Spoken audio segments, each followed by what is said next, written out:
welcome once again to Reich E. Spore's Patreon recordings for the Read Me Something rewards. We are currently reading my novel Polychrome, a romantic fantasy, an Oz-based novel, and we have reached Chapter 3. Chapter 3. It does make sense in a way, Polychrome thought, as she studied the man who had recognized her. The prophecies may be vague, but there is quite a bit in there about the lack of certainty of success, about the hero having to find himself. She felt a slight chill that had nothing to do with her usual need for warmth, a chill running through her heart. And a lot about the possible paths of failure, starting with the first day we meet. He wasn't all that bad-looking, she supposed. A bit too heavy, hair unfortunately retreating, though not nearly so much as the poor wizard's, which had effectively given up the fight except at the perimeter of his head. But under that a square jaw, some solidity to the shoulders. The face looked nice, some small worry lines, but it looked like his face creased more often in smiles. Behind the rather thick glasses and bright silver frames, the eyes that occasionally glanced at her but were focused mostly on directing the course of this strange vehicle were a clear blue. But he was rather a great deal older than she had expected. Most people who found their way to Fairy were young. The few older ones had some connection to Fairy before they arrived, even the wizard, although he had never guessed it. The shaggy man had his love magnet, and the other older people she knew of had been brought there in the company of, or due to the actions of, younger people. But from what her father had said, it was utterly impossible that this man had any connection with Fairy. He couldn't, or all their hopes would be for nothing. Seeing that they were now moving at a very impressive speed, steadily along some very wide roadway, she decided it would be safe to speak. "And now that we are safely away, sir, may I have your name?" At her voice she saw a paradoxical expression. He smiled, yet a tenseness lurked at the corners of his mouth, along with almost a hint of fear. But she didn't think he was afraid of her. No man she'd ever known was, unless she meant them to be. "My name's Eric Medon, Lady Polychrome." He spoke formally, his gaze flicking to her face and then away. "He's making a very great effort, now that I think of it, to look nowhere else. Well, he's trying to be a gentleman, even if it seems this is rare here." "Just Polychrome, if I may call you Eric," she said with a small laugh. Yes, the laugh was right. Worries are not my province, nor things to concern one of Fairy. "Please do, Polychrome." She heard the echo in his voice of that same disbelieving joy that had filled it when first he spoke her name. "I like that. Thank you for your timely arrival, Eric. I am not sure I like the looks of all those people. How to bring us to the right discussion? I need to understand him, but there is so little time." He chuckled, and his smile looked more natural. "Mobs are not comfortable things to be around, and people don't always react well to things they don't understand," he said, tacitly agreeing. "But, if you'll pardon me for jumping straight to the point, you said you needed to speak with me. And you seemed to be expecting someone when I spoke, though obviously you weren't expecting me." "Well, that solves that problem." Polychrome nodded. "I was expecting you, actually. I just didn't have any idea who you were." He frowned in thought for a moment, and then his brow cleared. "I see. You were following a prophecy." That startled her. "Well thought, Eric. You've hit exactly upon it." Another surprise was the slight blush that touched his cheeks at the compliment. "Oh, that didn't take much thinking. Seen the scenario often enough in the books I've read. You came here with the knowledge that you needed to meet someone at a particular place. And obviously it had to be whoever it was that first recognized you, since as soon as I spoke your name, you knew it had to be me." The vehicle was crossing over a very high bridge now, and she looked down from a dizzying height at a great brown river below. Eric continued, "So, What is it you need to find me for? And of course the other question is, when am I going to wake up? As to the second, you are very much awake right now. Is magic and fairy so much forgotten now that you think this could only be a dream? Forgotten? As far as people today are concerned, there never was such a thing. The few people who do believe in magic, well, they believe in something very different from anything even vaguely like the Fairy of Oz, and nowhere is there any real evidence that it ever existed. To be honest, even the Oz books themselves are fading from most people's memories. Most people who know the word associate with a single movie that wasn't even an accurate representation of the book. He turned them to a ramp leading to another street. And as far as the world I know is concerned, the Oz stories were just that, stories, no connection to any reality. With you here, of course, I now know that that isn't at all true. Baum and possibly Neil had to know something about the reality of fairy. Assuming I'm not dreaming this whole thing, which is something I am hoping is not true, with a desperation you could not even begin to imagine. The intensity of his last words demanded a reassurance, and she laughed. You are not dreaming, Eric Medan, and there will be no awakening to a world in which you have not met me in that strange black field of horseless carriages.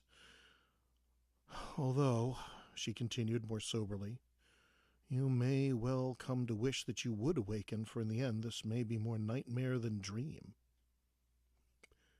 Having met you, and learned that fairy is real?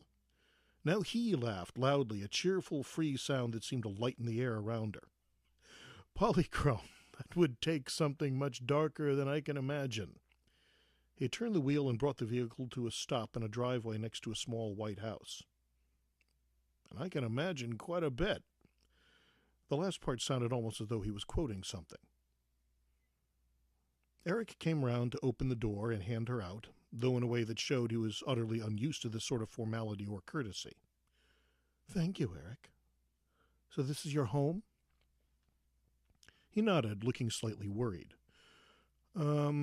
Realize I live here alone, so, well, I don't keep things very neat most of the time. Okay, just about any of the time.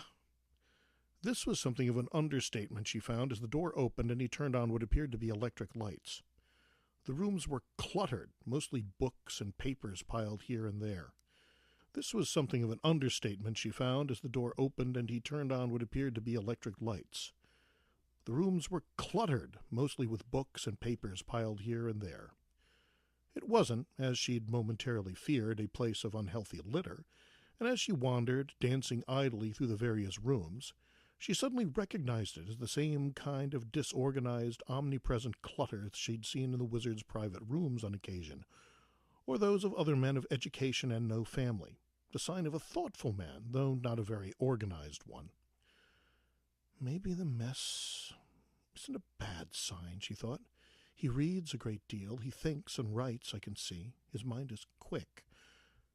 Maybe. He blocked her entry into one room. Definitely not. She giggled. Your own room. Fear not, I will not invade such a secret lair. She danced back to what was clearly the sitting or living room. He stepped ahead of her and removed several stacks of books from a large overstuffed chair. Now that we're here, Polychrome, he said slowly, watching her sit, and still clearly keeping his eyes locked on her face, though he suspected he had not managed to keep his eyes so elevated while following her. What brings you here?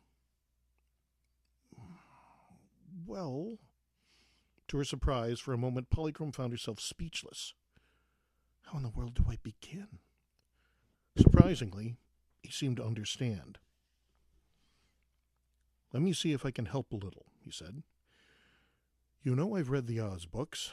How else could I have known who you were? But realize I'm not so naive as to believe that every detail in those books is accurate. My guess is that Baum toned some things way down because they were children's books, and a lot of other things got tweaked either for the sake of the story or to fit his own beliefs. So don't worry about shocking me with facts that don't fit the books. He stepped toward the kitchen. I know you don't eat much at all, but I need to grab me something. I just don't know how to start. She looked at the faint shadows moving as he rummaged through the refrigerator that seemed to store a lot of food, especially when I have to eventually get to the part where I tell him. But that wasn't something to dwell on. When she got to that part, she'd just have to go straight through and say it before she lost her nerve, which wasn't at all usual with her, but then this whole thing was very unusual. As he came back in, eating a rather thick sandwich of some sort, she decided abruptly that it was best to go straight to the heart of things. Oz has been destroyed. With a comical widening of the eyes, Eric gasped. This was unfortunate, as he also had a large bite of sandwich in his mouth at the time. He gagged, tried to speak, and in a panic, Polychrome ran over, pounding him on the back. "Oh, by the 7 hues, what can I tell Father? I'm sorry I accidentally made our hero choke himself to death."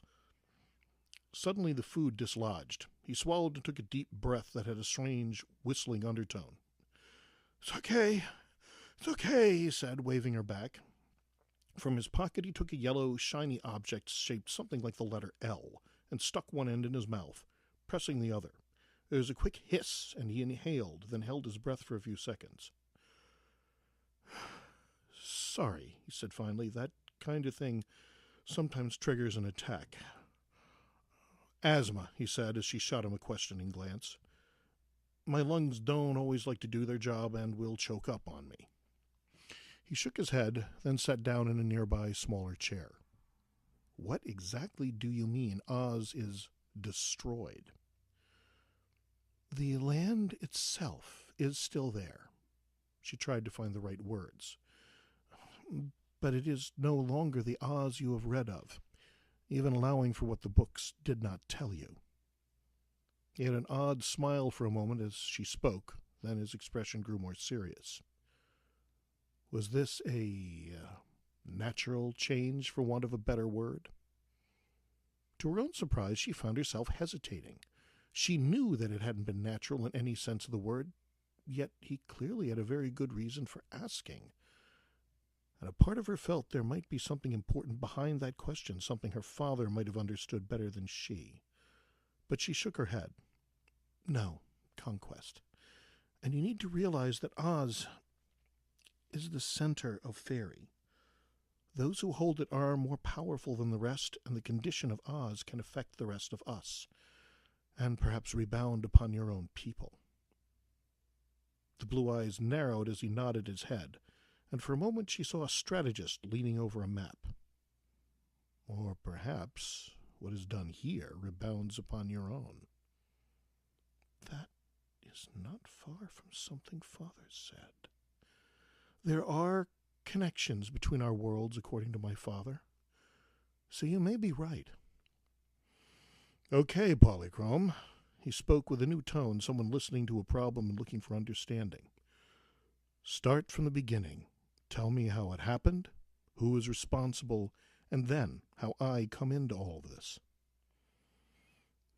Maybe he can help." She drew a deep breath. "It began when there were thefts.